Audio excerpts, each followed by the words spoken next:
I'm going to talk as a historian today, and I'm going to explain to summarize the history of the Palestinian conflict. We have 120 years of war regarding Palestine, and in order to understand what is going on nowadays in Palestine, and to understand the messianic approach of Netanyahu and Zionism, we have to go back in history. Now, before we go back into history, we have to remember something, that the Jews, they were forgotten in history. After their refusal of Jesus, in one way or another, God sent the Romans to the Jews, and we have the three major Jewish-Roman wars: the war of 66-73, the war of 115-118, and the Bar Kokhba revolt of 132 and 136. And during these wars, we will have the Romans, who are going to eradicate the Jews once and for all. And with the eradication of the Jews and their temple, the Jews will be forgotten in history. And we do not exactly know what happened to the Jews after the Romans, especially under Emperor Hadrian. They are going to even erase any memory of the Jewish religion. Then suddenly, for those of you who have read the Rihla of Ibn Fadlan, we see the appearance of the Jews in the areas of what we know nowadays as Ukraine, where we will have the Khazar Khaganate. But for those of you who study the history of Russia, we know that Prince Sviatoslav and later Vladimir, they are going to invade Khazaria. And those Turkic Slavic Jews of the areas of southern Russia, Novorussia, and what we know nowadays as Ukraine, they are going to live under the rule of the Roman Orthodox Christians, which in this time, in this day and age, they were the Russians, the Slavs. After Islam will capture Constantinople in 1453, the capital of Eastern Roman Christianity is going to move from Constantinople, which is going to become Istanbul, into Moscow.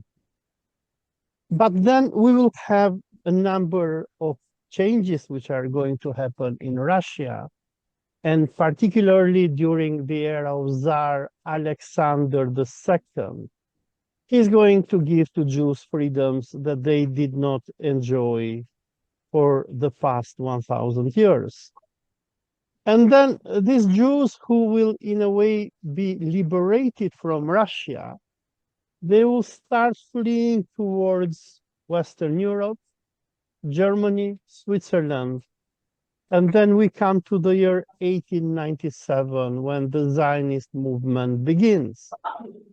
Now, before the start of the Zionist movement, something very strange happens in the Ottoman Empire. The Ottoman Empire was established as an Islamic theocracy. But at the beginning of the 19th century, we will have a Sultan Mahmud II, who is going to start a number of reforms. And these reforms will culminate with the destruction of the Janissaries.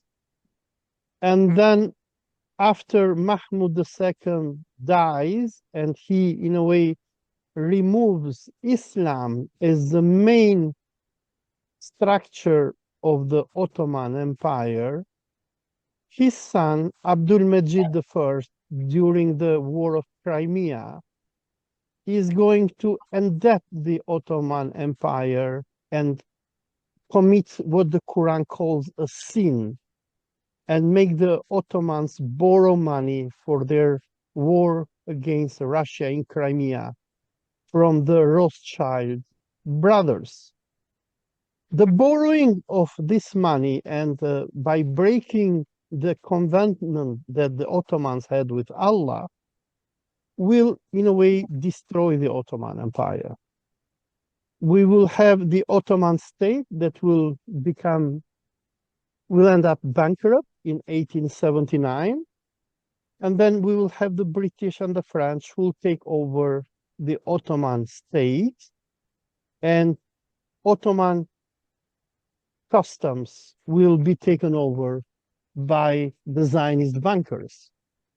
Every citizen of the Ottoman Empire, be them Greeks, Armenians, Turks, Arabs, everyone had to work and pay the interest, the usury that Sultan Abdul Majid put the Ottomans into. And then a few years after the Ottoman state will go bankrupt, in 1897, we will have the Zionist bankers, who now they were very rich and powerful, who will launch the Zionist movement, and they are going to announce that they are going to colonize Palestine. The last real and powerful Sultan of the Ottoman Empire, who was Abdul Hamid II, who wanted to return the Ottomans to Islam, will be ousted from office in 1908 and 1909 by a group of Ottoman intellectuals and officials known as Jean Turks. The Jean Turk movement will be sponsored by Zionist bankers.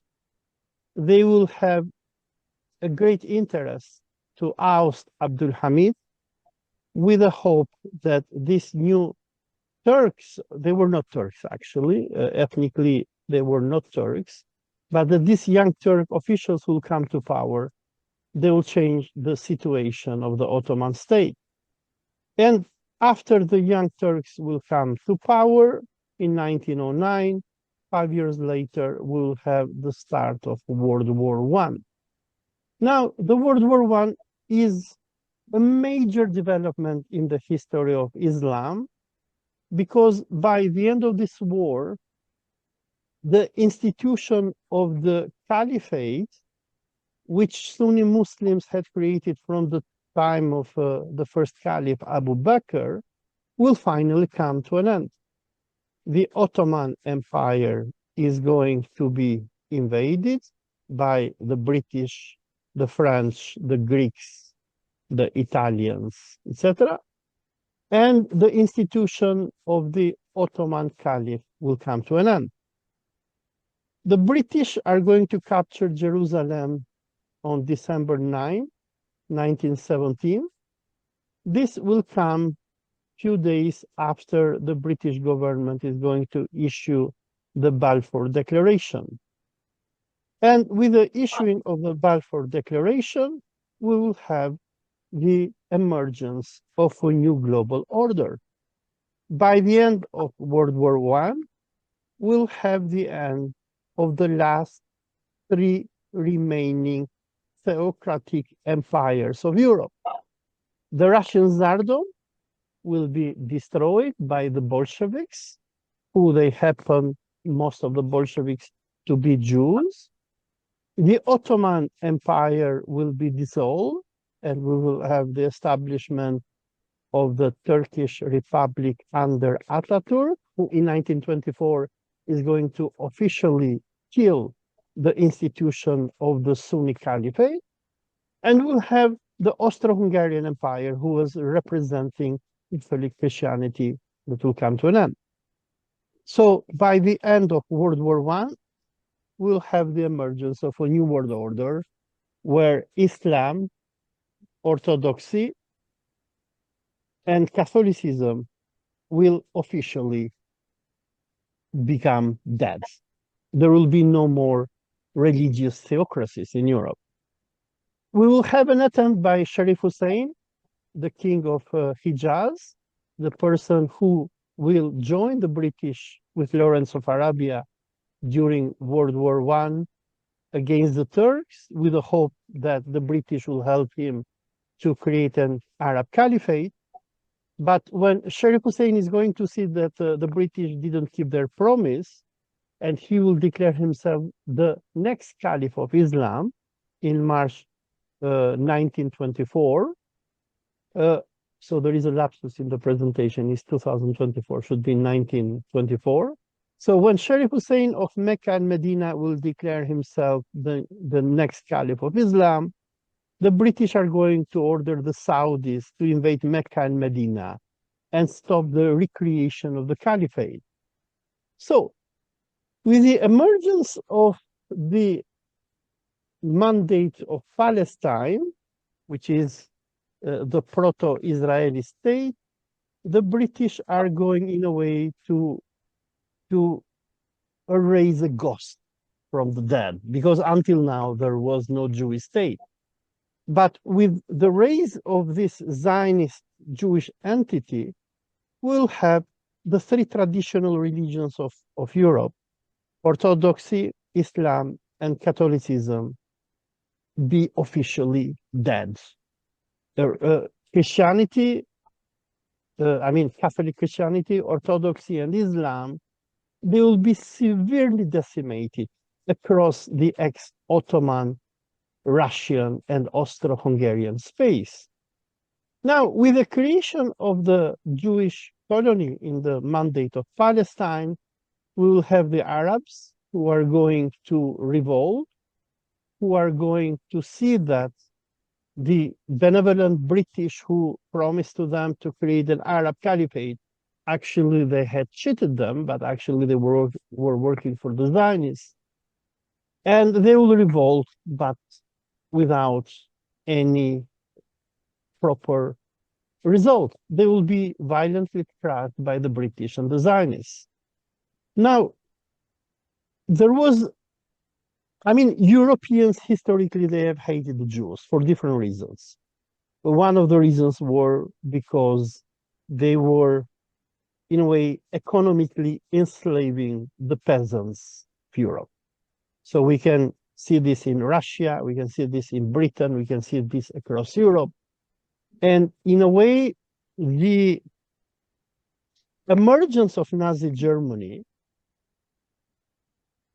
and the revenge that Hitler would like to make against international Jewry for what he accused them for the destruction of the German state will at first start as a kind of cooperation between the Zionists and the Nazis. We have the Havara Agreement, where Nazi authorities in Germany, they will officially collaborate with the Zionists by helping them to get rid of as many Jews as possible and to send them to Palestine.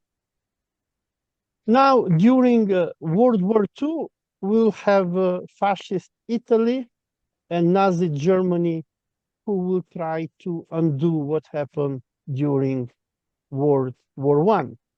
The coming of Hitler to power was in a way an attempt by Germany to rewrite the history of Europe, but Hitler will not be successful. During the reign of Hitler, we will have many Muslims like Haji Amin al-Hussein, the Mufti of Jerusalem, who will hope that Germany and probably fascist Italy will liberate the Arabs from the evil of Zionism.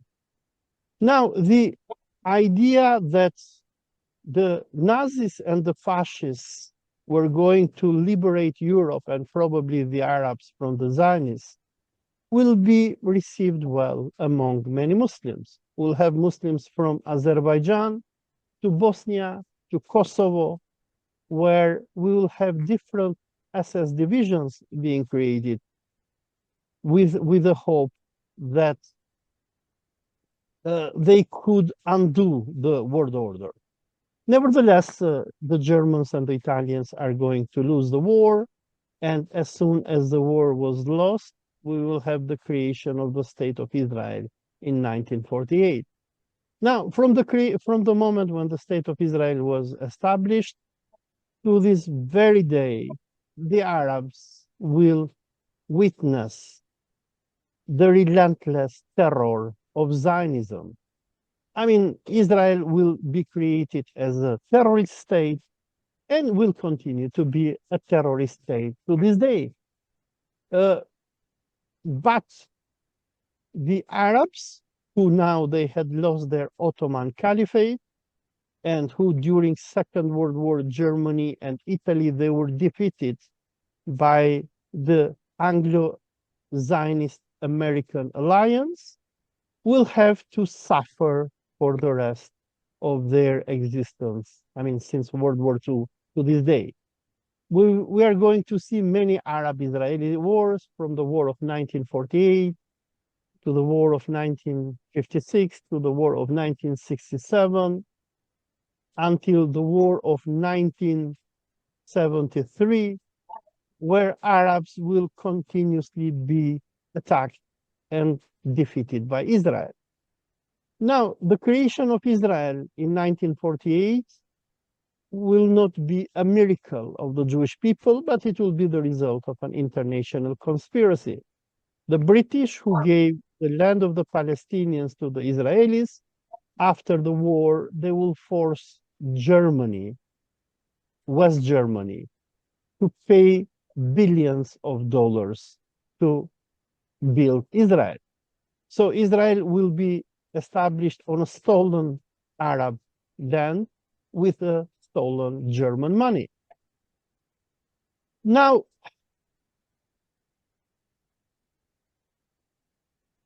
in 1967, the Palestinians are going, and the Muslim world in general, are going to lose control even over their holy mosque, which is Masjid al-Aqsa or Baytul Muqaddas, which is the first Qibla of Islam. The Zionists are going to take control of this mosque, as well as the mosque of Ebrahim and many holy places of the Muslims in the Holy Land, which is Palestine. Between 1967 to 1973, we'll have the State of Israel, which is going to provoke the Arabs, and they are going to use the wars between the Arab states and Israel in order to force the Mizrahi and the Sephardi Jews to leave their home countries and to force them to move to what we know nowadays as Israel. Now, the Palestinian issue for Israelis will come to an end with the Egyptian-Israeli Peace Treaty of 1979, when Anwar Sadat will agree to make peace with Israel. The Israelis will think that the Palestinian issue came to an end. The Palestinians will be forgotten. They have total control over the Holy Land, and now they can do anything they want with the Arabs.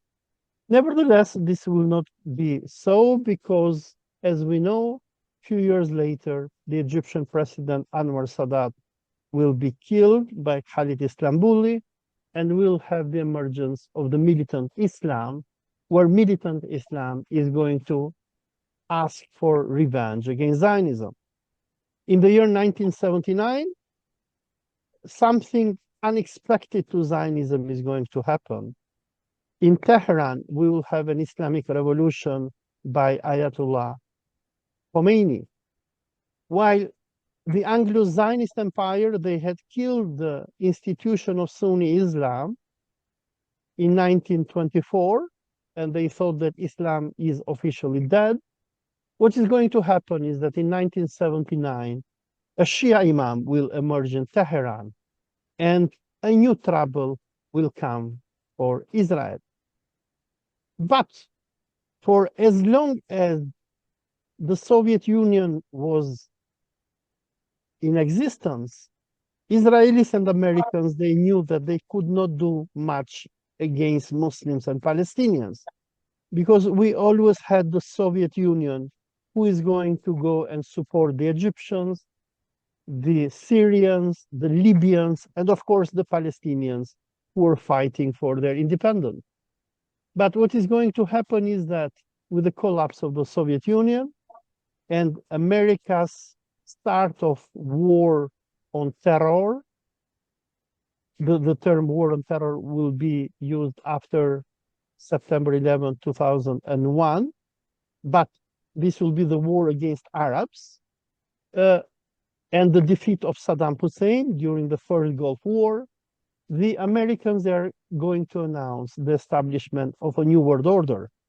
And as President Bush declared in the US Congress, I'm going to play his speech here, we will have the birth of a new Zionist era in the West, where Americans and Israelis, they will declare a total war against the Arabs and Islam.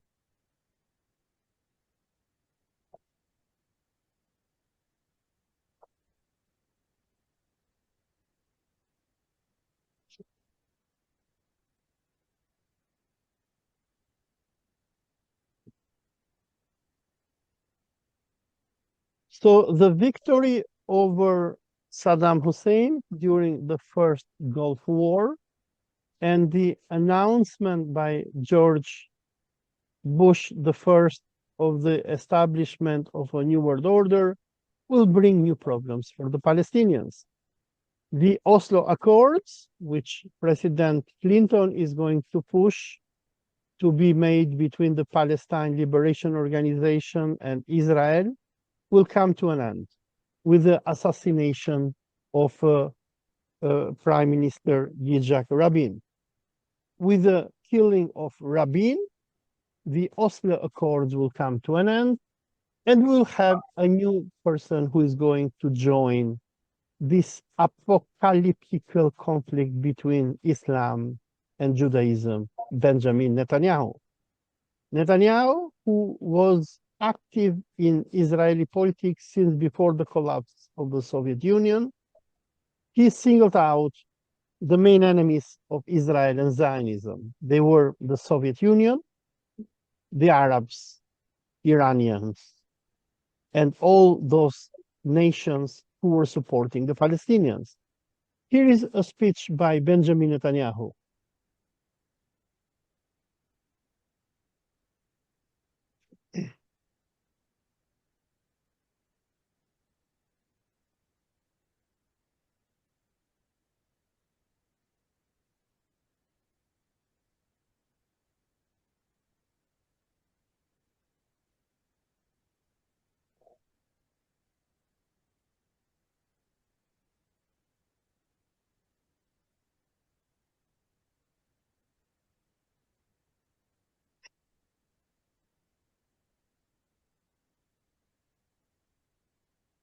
So we will have Benjamin Netanyahu, who since 1995 is going to predict that Muslims are going to attack the World Trade Center. And then with the attack against World Trade Center, they are going to push the American empire into a total war against Islam. Benjamin Netanyahu, he will be the major mastermind of Zionism in launching a global war against Islam.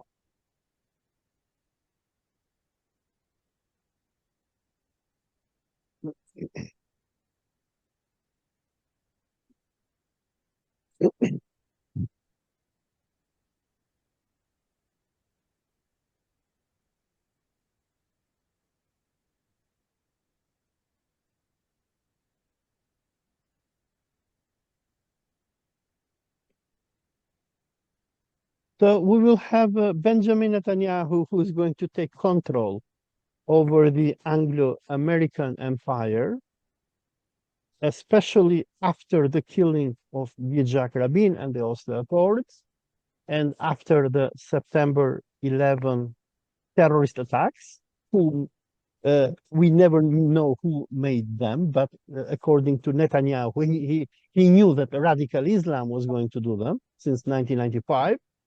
And this person who will be instrumental on killing, or at least on inciting Israeli extremists on killing Yitzhak Rabin, is going to take charge over the US policies for the next coming 2 decades. And here we have General Wesley Clark, who shows to us that after September 11, the Americans, under the supervision of their Zionist masters, they will announce their project for having a global war against Islam, for going to war against Iraq, Syria, Lebanon, Libya, Somalia, Sudan, and finally Iran.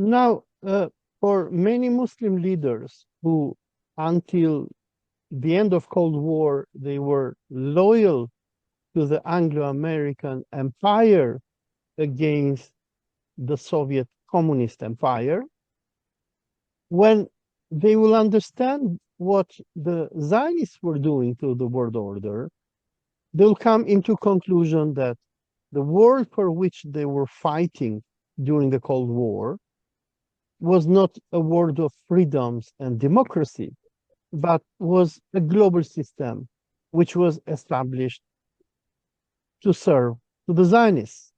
And here we have the Prime Minister of Malaysia, Mahathir Mohamad, how he explained the world after September 11, 2001.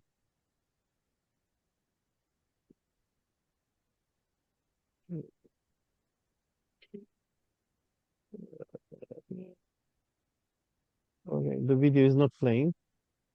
Anyhow, the wars which Israel is going to start, especially after September 11, not Israel, the Americans, are going to lead to a number of civil wars in the Muslim world, and we'll have a number of civil wars, starting with the Egyptian Civil War, or the so-called Arab Spring, 2011-2014, the Syrian Civil War, which ended on 1 year ago, on December 8, 2024, with the ousting of Bashar al-Assad, the Libyan Civil War against Muammar al-Gaddafi, the Yemeni Civil War, and of course, the war against Iran.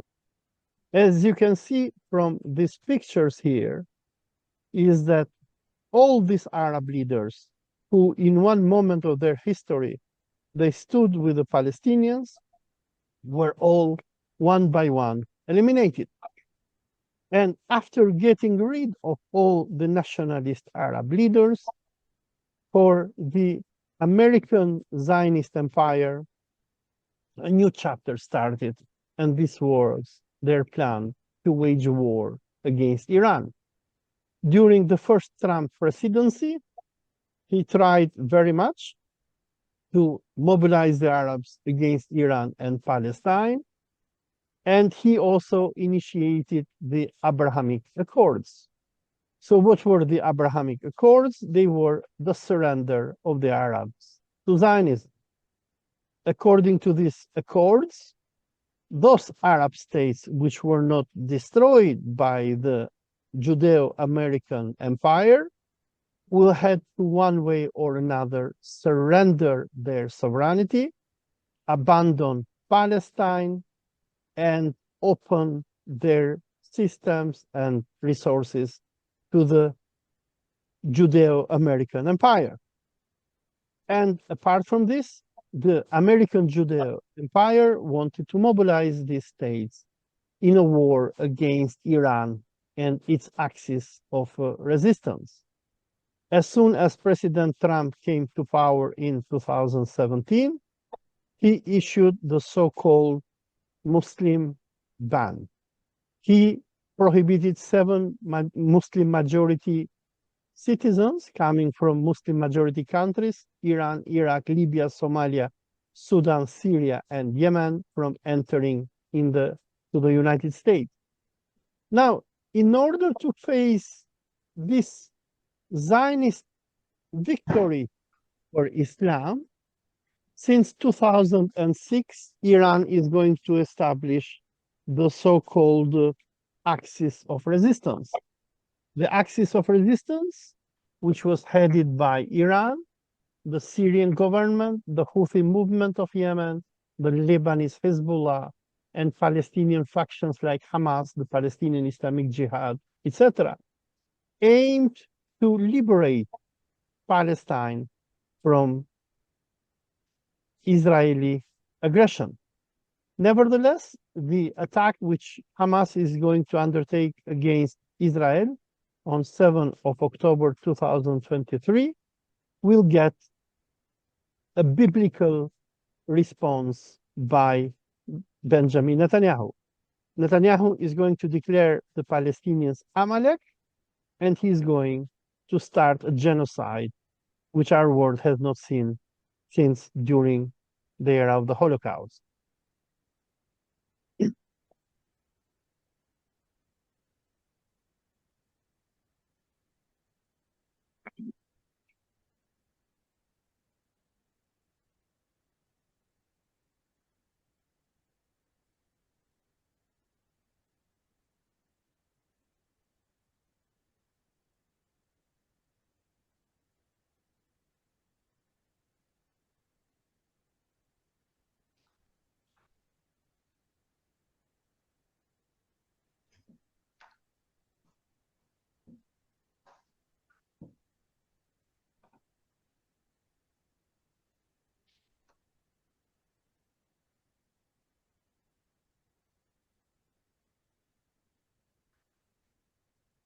And what we're going to have after this, we're going to have Netanyahu launch its genocide. We'll have the US presidency under President Trump embrace Netanyahu's project of ethnic cleansing and turning Gaza into the Riviera of the Middle East. And apart from killing probably more than 100,000 Palestinians and making Gaza unlivable, another victory for Zionism will be the removal of Bashar al-Assad from power and the installation of Abu Muhammad al-Jolani, a terrorist, as the dictator of Syria. Jolani, who will be recruited by the CIA, will, as soon as he will be brought to power by CIA, announce that the project of the new Syrian government was to fight against Iran. Now, the war against Syria was planned since 2001.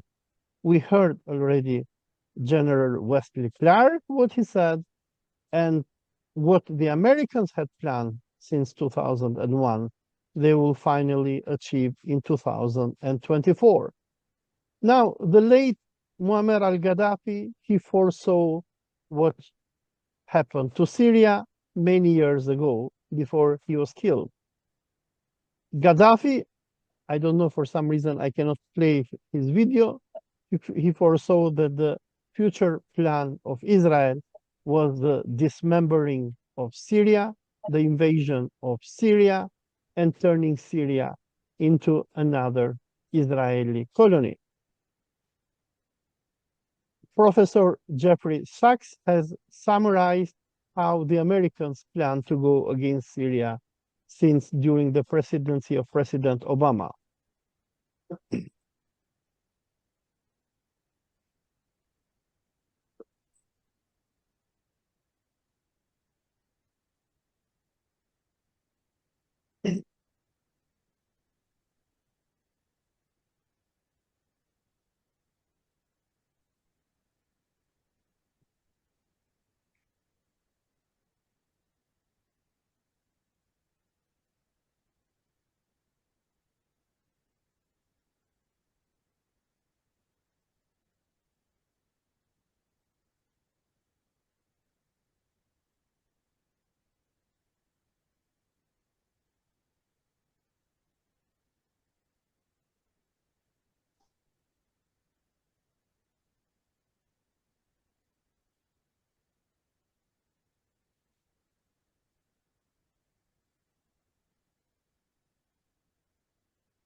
Are you there, Dr. Olsi? Yes, I'm here. Yeah, there's no sound. Carry on. All right. So, after getting rid of Syria, having the 12 days war with Iran, the next country which Israel is planning to attack is Turkey. Israel has officially declared that it is preparing for a potential war against Turkey. Now, what do I want to show with what do I want to present with all these facts that I have presented to you is that what we are seeing today in the Middle East is not something random, but is something that has been pre-planned many decades ago. And I would suggest to our viewers to read the books that Benjamin Netanyahu and the conferences and that his father, Ben Zion Milejkovsky, have published since the year 1979. Here you have the cover of the collection of papers which Benjamin Netanyahu edited, a conference which was organized by the Jonathan Institute. Jonathan Netanyahu is the brother of Netanyahu who was killed in Uganda. And for those of you who want to understand the roadmap which Israel is following in the Middle East, I suggest you to read the publications of Benjamin Netanyahu and his father. Israel has, since 1979, singled out Iran, Iraq, Syria, Sudan, and all these countries which Wesley Clark presented in 2000, after 2001, to be taken over and to be destroyed as terrorist states, because these states were supporting the Palestinians. Since 1979, the Netanyahu family, they declared their intention against the Soviet Union, which they successfully destroyed, the radical Arab states, Libya, Syria, Iraq, Yemen, Algeria, and Iran, which they have in one way or another destroyed, with the exception of Algeria. And we have Iran, which is still surviving. And why did the Israelis single out all these states? Is because the states were supporting the Palestinians. The aim of Zionism is to finish once and for all Islam, They do not want Islam to exist in the Middle East. They do not want the Arab states, Iran and Turkey to exist as potential states which threaten Israel. And for this reason, we have Benjamin Netanyahu since 1979, who is working and planning to create a global Armageddon against Islam. So far, he has been quite successful. So I'm closing my presentation with this conclusion by David Icke.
So what is the aim of Israel? The aim of Israel is to destroy all the neighboring Muslim majority states and one day to create what Israeli lunatics and Zionists dream, which is the greater Israel.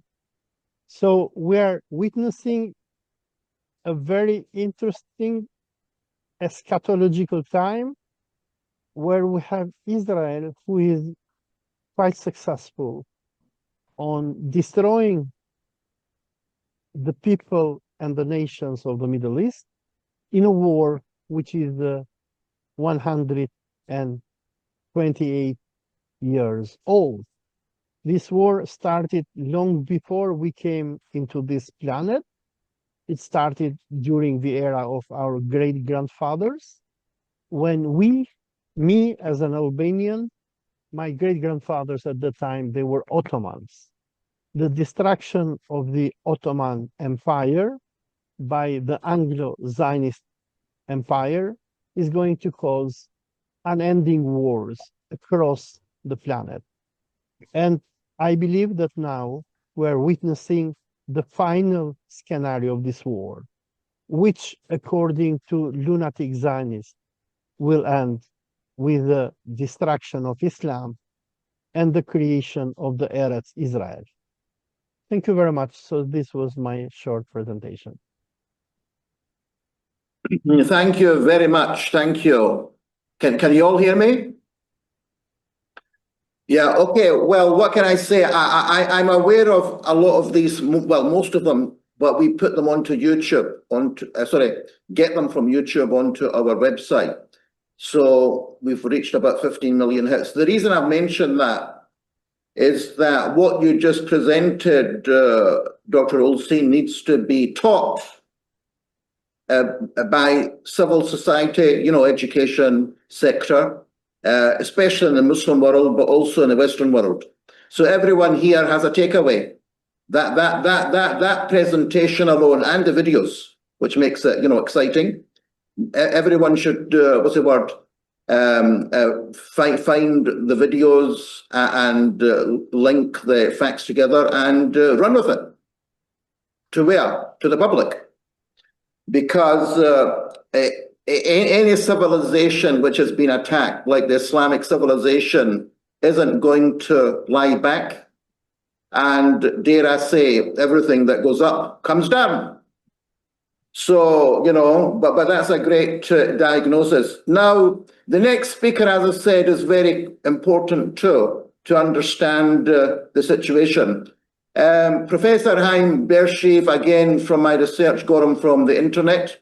Firstly, thank you for joining us, even today, given the mishap. So just I can't do justice to all the speakers, as I told you. Feel free to introduce yourself. But what I will say about him, he is a research associate with the School of Oriental and African Studies in London University, and he's worked, some might fall sick when I say it. He did start his career, but like many Israelis, you know, in the Israeli army, but he's come round to write a book on how, you know, that force created a nation.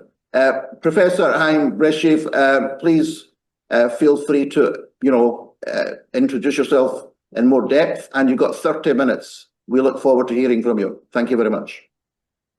Thank you. I want to start by saying that my presentation will be very different from the last one, not because I'm Jewish, but because I'm an anti-Zionist and anti-imperialist. And I'm very worried about the presentation of a war between religions. I think this is very wrong. This is playing into the hands of Zionism and extreme Zionism and Islamophobic American West. They are definitely anti-Muslim. They are definitely Islamophobic. But I don't for a moment believe that a war between Judaism, Christianity, and Islam is what we should actually be concentrating on and believing in. This is what Netanyahu does. I don't. And I'll explain to you why I don't.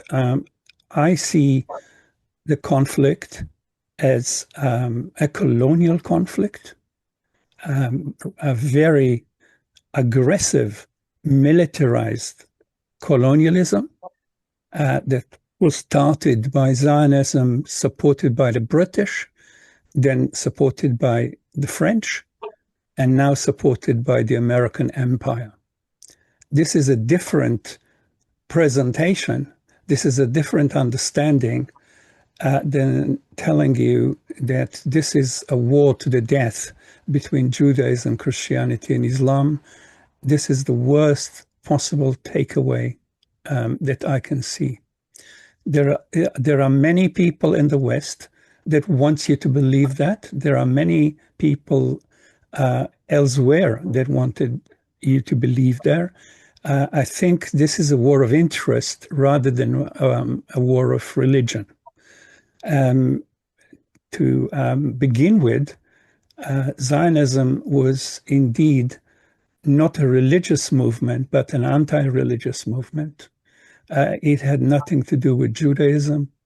It still has nothing to do with Judaism. It has occupied Judaism like it has occupied Palestine, Syria, and other countries.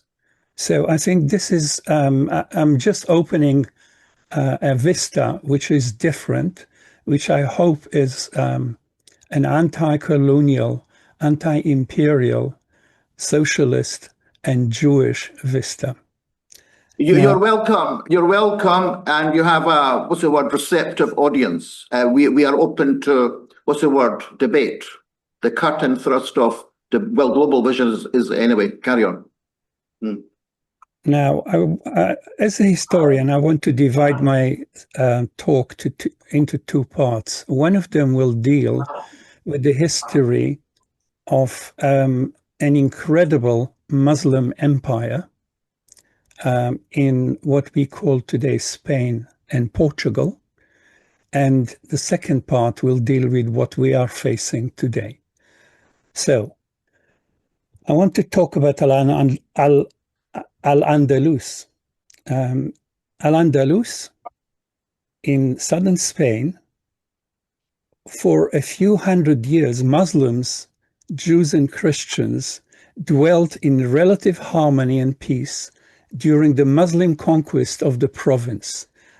Despite some ups and downs disturbing this process, it was one of the most balanced existences in Europe ever. The concept later used by historians for describing the period was convivencia, Spanish for coexistence, for living together. This concept is still used in Spain for describing the coexistence of various faiths in the country, a clear achievement of the left-wing administrations, which are now under pressure from fascist forces and may lose the next election. This is not to say there is no tension around this coexistence. The fascist and right-wing organizations are doing their best to incite hatred. For most of this historical period, during which the rest of Europe was typified by less than enlightened existence, Andalusia, and when I say Andalusia, I don't mean Andalusia of today, I mean Al-Andalus of the whole Iberian Peninsula, enjoyed a time of great flowering of the arts and sciences, as well as that of philosophy, literature, and poetry. This was the result of a conscious government policies and initiatives. The Muslim government, during most of this period, had positively supported this collaborative social project.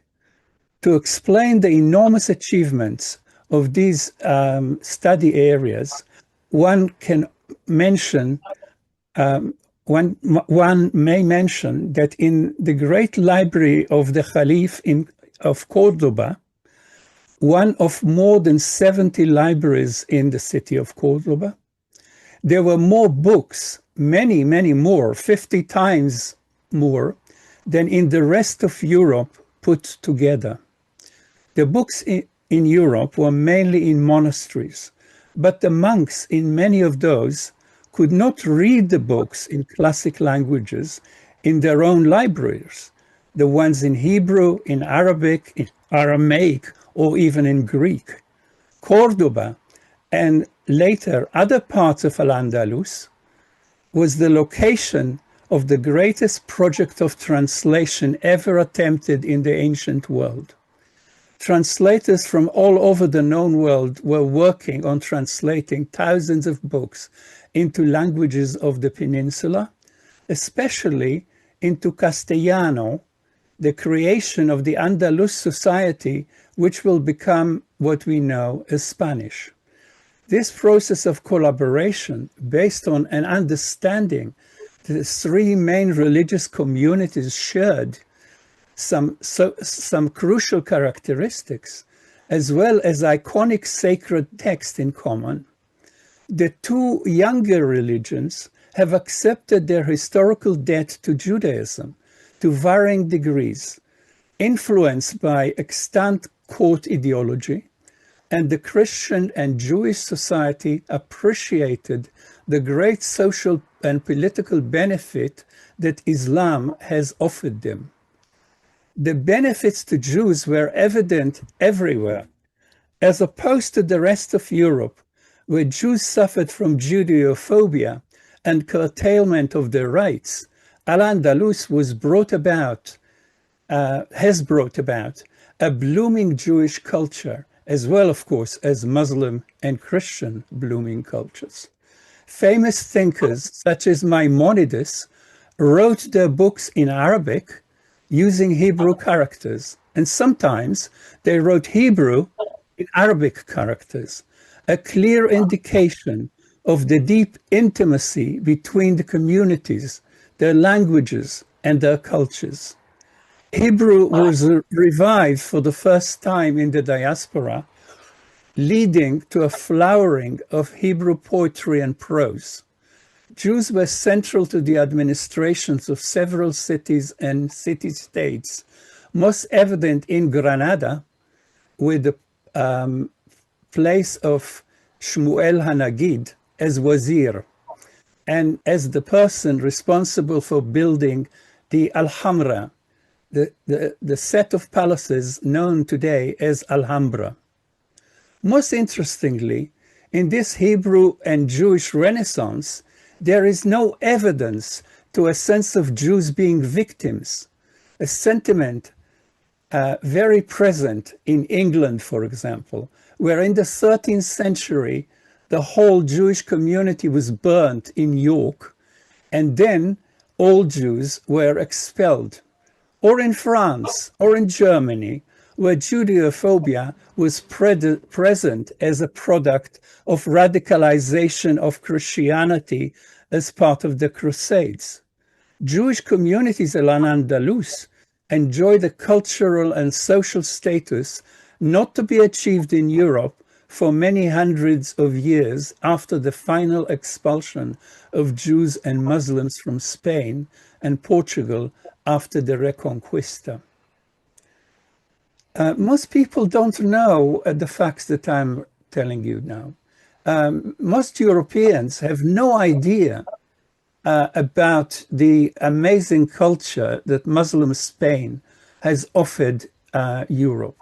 Actually, a lot of people in the Islamic world don't know the history of this amazing empire, and this is sad. Some of the benefits of this collaboration are evident to this very day. Beyond the obvious artistic flowering, which has made the cities of Andalusia centers of art and architecture without equal, the main benefits were the rediscovery and preservation of classical texts lost to Europe due to Rome and even Byzantium persecution of much of pre-Christian cultural heritage.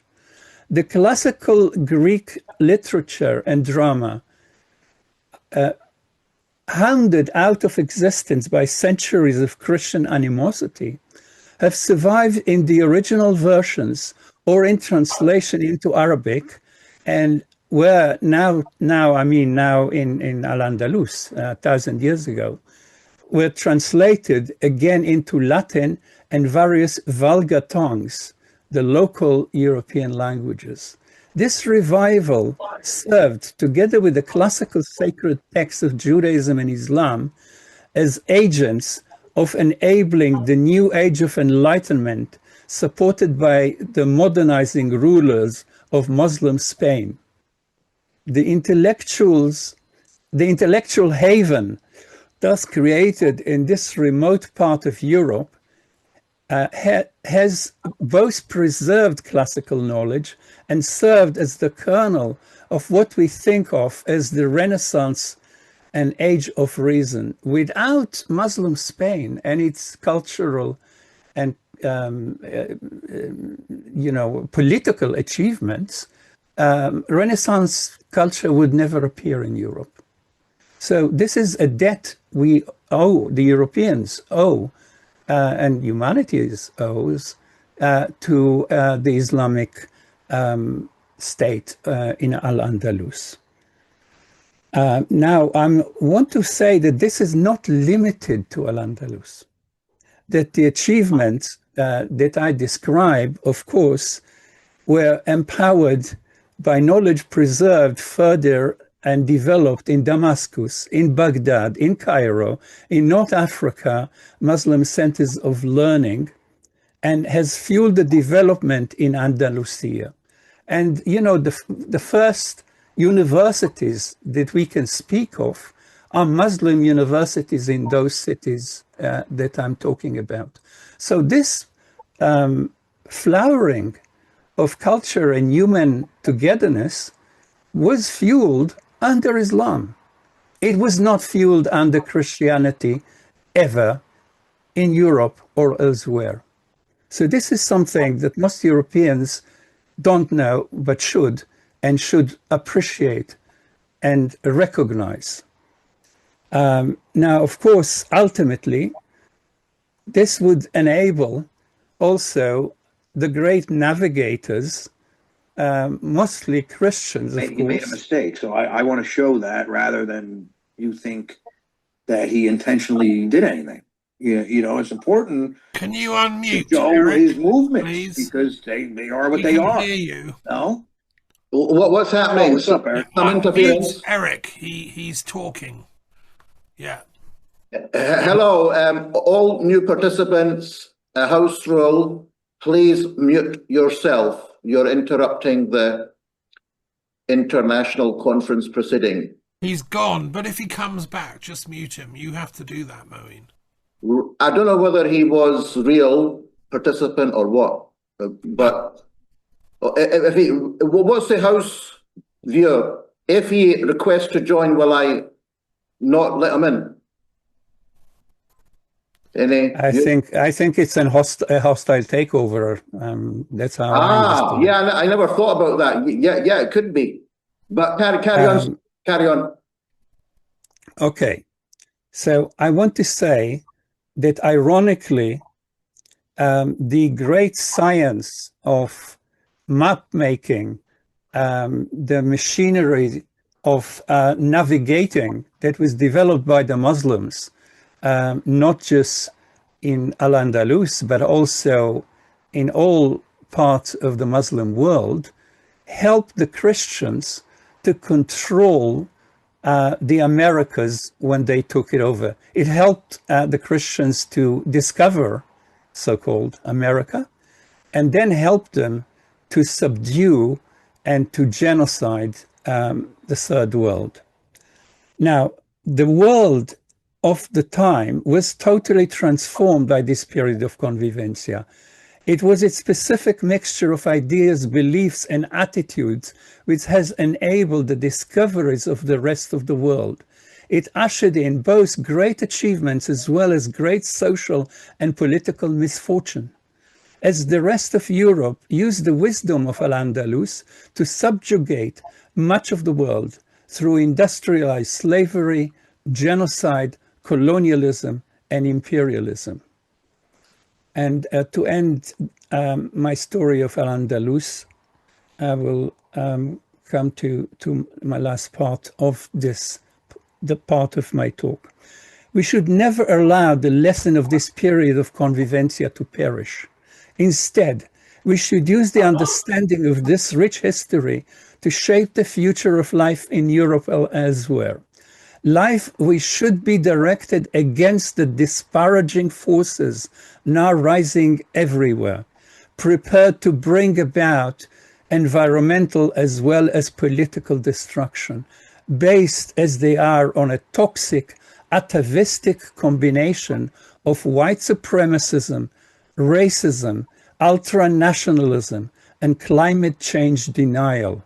One of the most poisonous armament in the arsenal of such groups, regimes, and rulers is the promotion of racial hatred and differentiation, especially through the weaponization of religion.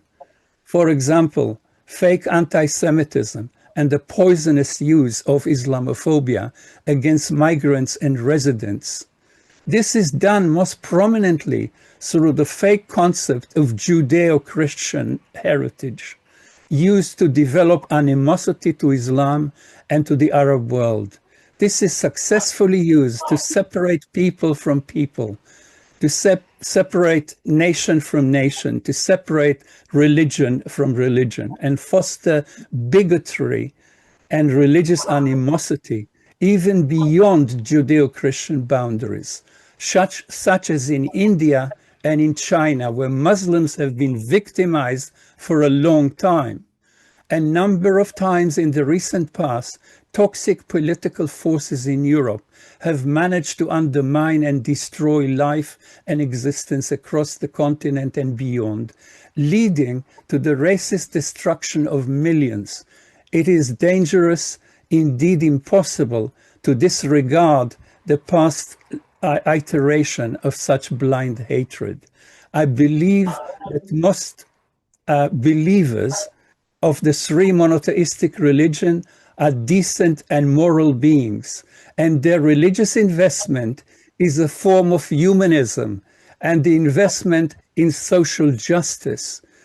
That many such people are being recruited such as the case in the US, France, or Israel, into supremacist, racist, and hateful campaigns runs counter to most religious texts, though not to the actual history of such groups. As opposed to the toxic undercurrent of animosity and division, we should call upon social and political organizations to come together under this intersectional banner of cooperation and coexistence, using the symbol and spirit of Al-Andalus, that of convivencia. In the context of colonial conflict of Palestine, we should call upon all those who are committed to a just and durable peace to join in the struggle for a negotiated and agreed solution which will allow people of all faiths and none to coexist in a decolonized, de-Zionized, and free Palestine in peace and harmony, defeating the racist attempt by militarized Zionism to expel and genocide the indigenous population of Palestine. Convivencia was ruling Palestine for more than 1,000 years, when Jews, Muslims, and Christians lived there together as local communities. The only exception to this in 2,000 years, apart from Zionism, of course, was the Crusaders, when people of Jerusalem and other cities, Jews, Muslim, and Christian, were murdered together by the Crusader army. Before and after that terrible period of being ruled by aggressive, brutal, and ignorant European extremists, life in Palestine was as positive as that in Al-Andalus. Life of Jews in Arab Mashriq and Maghreb never saw the terrifying brutalities and suffering that it saw in Europe. No pogroms, no expulsions, no genocides were committed in Palestine or in the Arab and Muslim world. We wish the peaceful resolution of the colonial conflict in Palestine to become, like Al-Andalus, the positive beacon of life together in Europe, a bastion against growing racism and rampant nationalism and fascism. We call upon Christian, Muslim, and Jewish communal organizations, as well as secular ones, to come together under the banner of convivencia and lay a new foundation to future life in Europe, as well as in Palestine and the Muslim world. A single democratic state in the whole of historic Palestine could be the thriving heart of the Middle East again. This will require the removal of Zionism and its iniquities, of course. Jews who accept the need for justice, equality, and return, the al-Auda, the return of the Palestinian refugees, would again live among Palestinians without the racist and brutal settler colonial regime.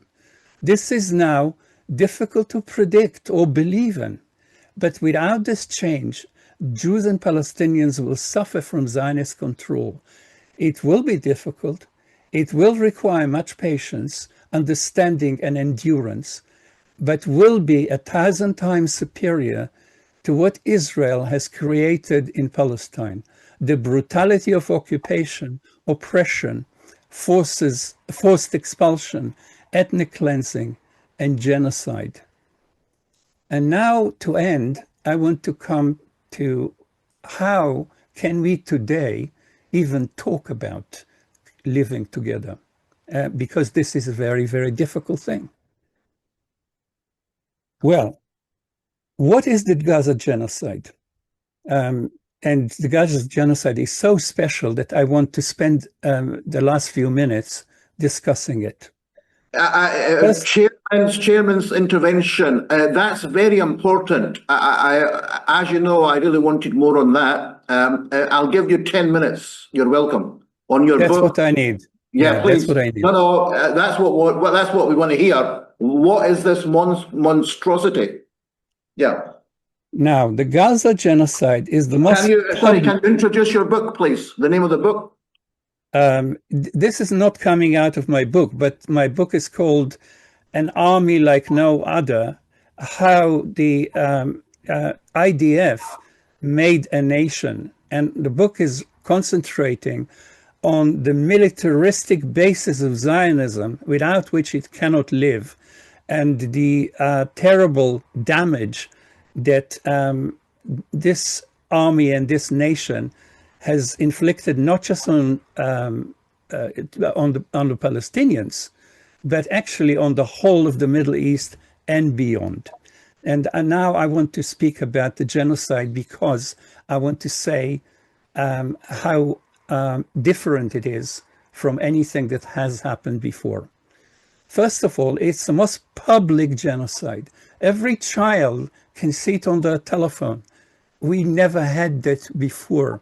It is the most technological, televised, shared, and global genocide.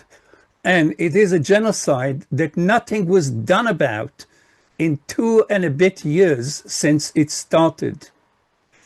It's the most sadistic and traumatic of genocides. People are torn to pieces in front of our eyes. Children become mincemeat with the bombs of the American West. We have never seen that. We have never experienced that. And this is forced upon us by the Zionist regime and the West that is supporting it and supplying it and arming it and financing it. It is the most democratic genocide. What do I mean by that? Most Israeli Jews, between 82 and 97% of them, support this genocide.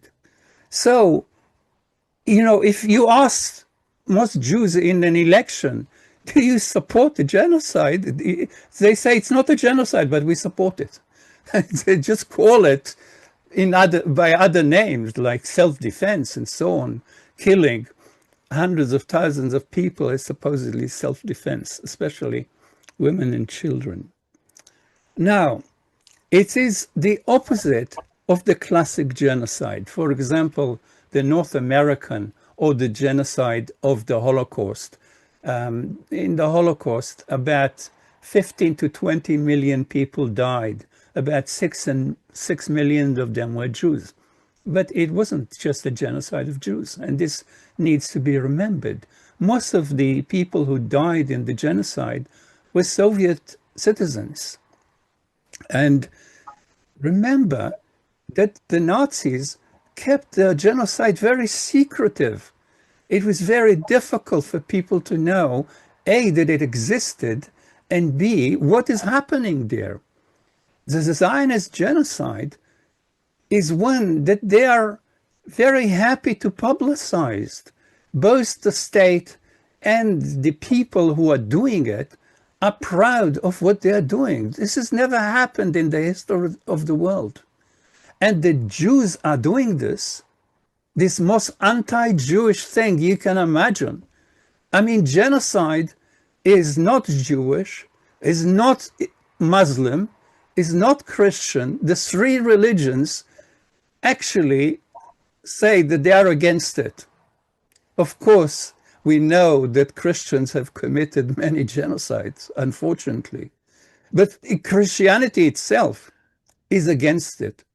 Definitely, Islam is against it, and definitely Judaism is against it. So it is not Jewish. It is not secret. It is done proudly, which is making it 1,000 times worse. They are doing song and dance about destroying a university on the birthday of their wife and sending the family and the rest of humanity a posting on video. So this is a very consensual genocide, not just in Israel, as I mentioned, but against European politicians, most of them, of course, Christian. But it's also not opposed by many Arab and Muslim rulers, the ones that signed the Abraham Accords, for example. So this is a very consensual genocide amongst the rulers, but the rest of humanity is totally against it, totally against it. So it's the most hated genocide that existed in history, not because it's the most numerous in terms of people killed, but because we see it, we understand it, we oppose it, we march, we write, we shout all around the world, not just against the Israelis and the Americans, but against our own rulers who are supporting it. It's also the most expensive genocide. The one before it, the genocide in Hiroshima, cost $2 billion in 1945. This has now already cost probably hundreds of billions. But the West, that doesn't have enough money for its citizens, is happy to finance it. It's also the most destructive genocide. You know, the Nazis killed a lot of people, Jews and others, but they didn't destroy everything around them. They didn't raze the cities in which they lived. But Israel and the West is destroying everything, not just in Gaza, but they've started destroying the rest of the Middle East, as the speaker before me has so carefully outlined. It is the most comprehensive genocide. Herbicide, the destruction of towns; domicide, the destruction of homes; scholasticide, the destruction of universities, schools and colleges; medicide, destruction of hospitals, of clinics, of ambulances, of doctors, of first responders; targeted destruction of facilities that enable life and culture and community. Fourth famine, the psychological terrible weight that is put on the Palestinians by this process. And there is a media side, the destruction of journalists, the press, and every mechanism that the Palestinians have. And they continue, of course, to publicize what is happening to them, but the genocide is actually wiping out the methods of allowing us to know. This is a very large body of perpetrators. The Nazi genocide was done by a very small number of people, by the SS. The people that operated Auschwitz killed 20,000 people every day. The whole operation was done by 200 members of the SS. The rest was done by the inmates themselves, the slaves. Here, Israel has put 350,000 people into Gaza. So this is a very democratic and nationalized genocide in which a whole nation is partaking in it. Now, this is also a very different genocide from what we had before, because it's done not to Jews, but by Jews to others. And not only that, it's supported by many Jews. In some countries, most Jews support the genocide. I think they should be very frightened of what they are doing, because this is not Jewish. This is not human. How could it be Jewish? It is against every aspect of Judaism for 2,000 years. It is against the history of suffering that Jews have suffered in 2,000 years from Judaophobia, from Christianity.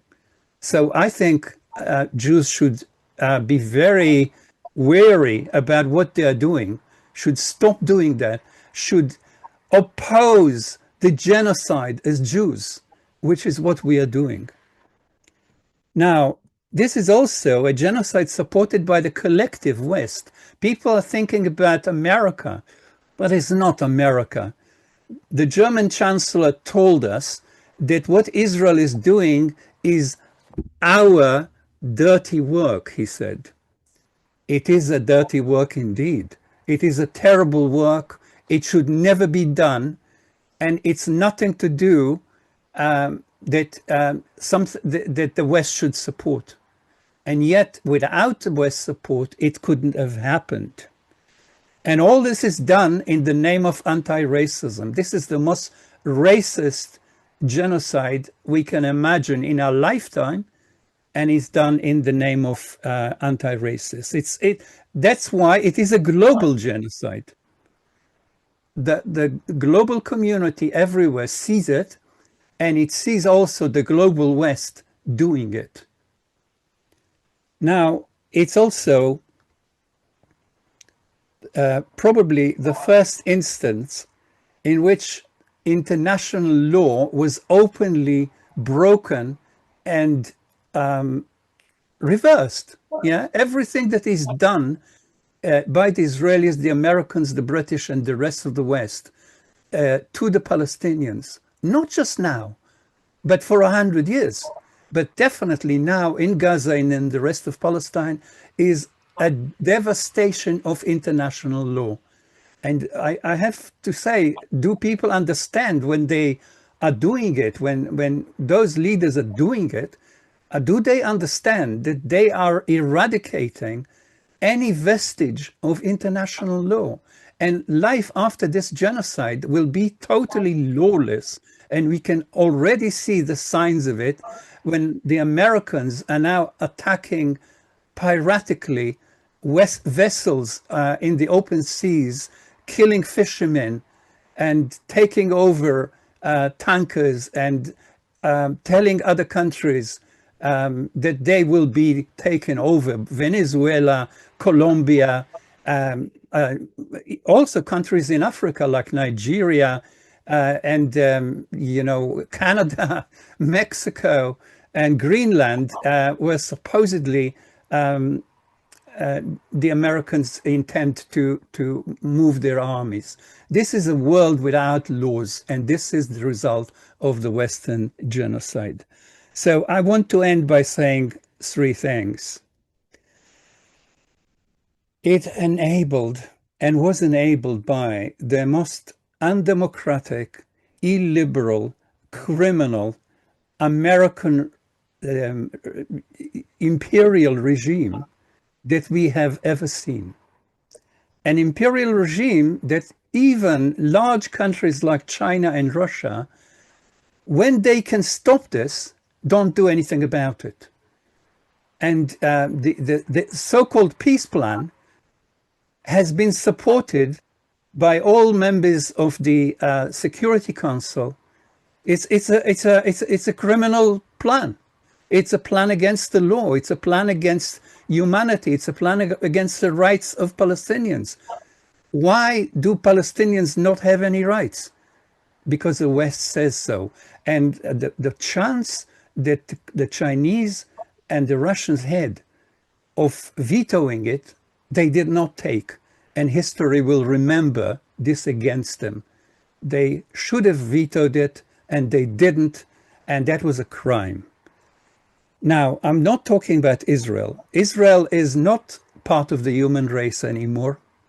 We should treat it like that. We should say very clearly to Jews in Israel, if a peace will occur along the lines that I discussed before, a Palestinian state from the river to the sea, those of you, in other words, the majority, who supported the genocide will have no place there. No place. In the Arab world, unpopular regimes are supporting the genocide, are supporting Israel, are signing agreements with it, are actually offering to rebuild Gaza when actually who should pay for all that crime? The people who have done the crime, the Israelis and the Americans.